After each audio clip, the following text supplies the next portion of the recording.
Hello guys, isang pinagpalang araw sa atin lahat guys, at muli tayong pinagpala at binigyan ng blessing ni Lord. So ayan guys, kararating ko nga lang sa dialysis center namin. So pasado 11:57 na pala. So ang salang ko kasi dapat dito is 11:30.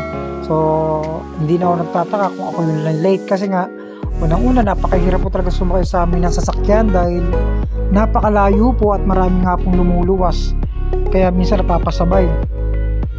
Yan guys, bali konti na lang yung mga hinihintay. Siguro dalawa na lang kami late dito guys.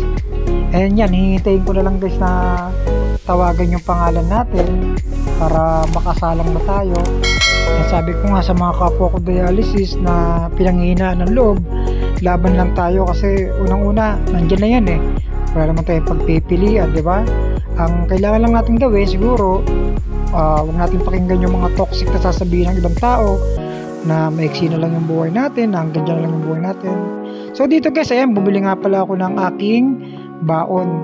Kasi madalas nakakaramdam tayo ng gutom after 3 hours o bago matapos yung dialysis.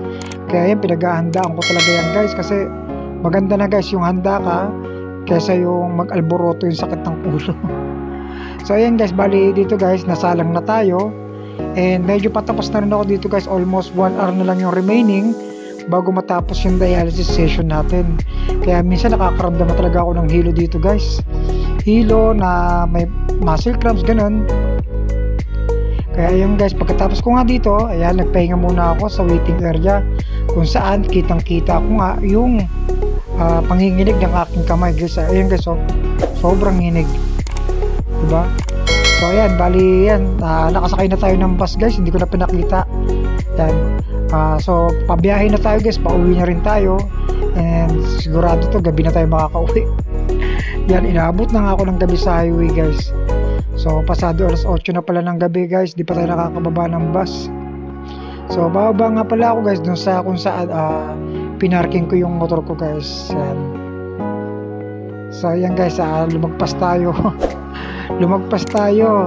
Ang layo ng binabaan ng bus natin. So dito ko nga pala pinaparking yung motor ko guys.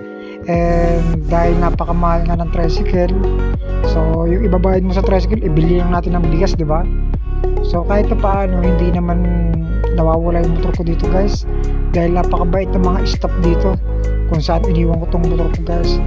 Matagal ko na rin gamit tong motor guys, at sa mga nagtatanong bakit hindi ko daw dalhin sa center, kasi ganito yung guys, yung motor ko kasi paso na yung rehistro, tapos wala pa akong lisensya, kaya mahirap na. Kumbaga yung tulong lang sa akin ng motor na to is yung pang service lang ba, ganun. So ayan guys, punin na natin yung motor ko sa ating pinarking, and magpasalamat tayo kahit sa mga staff, yun ang pinaka-importante. So dito ko nga siya iniiwan guys, oh, diba?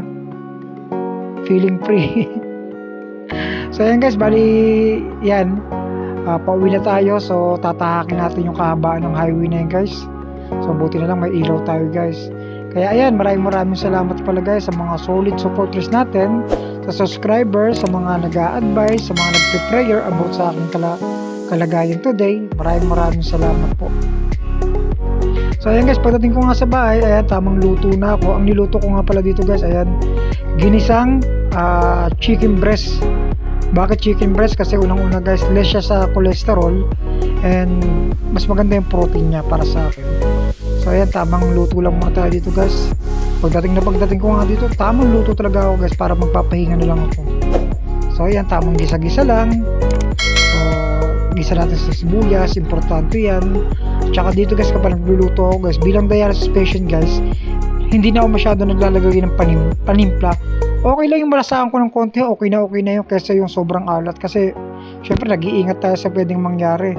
Konting pagkakamali mo nga lang sa pagkain mo o inumin, talagang mararamdaman mo agad. Kaya guys, hanggang dito na muna yung ating content guys. At yan, maraming salamat po pala muli sa mga solid subscriber natin. Hanggang sa muli guys. So ayan, kain muna tayo guys para makapagpahinga rin tayo ng maaga. Medyo malayo-layo kasi pinanggalingan natin, at medyo hassle at stress din tayo pagdating sa dialysis, kaya kailangan natin bumawi ng lakas. Maraming salamat po.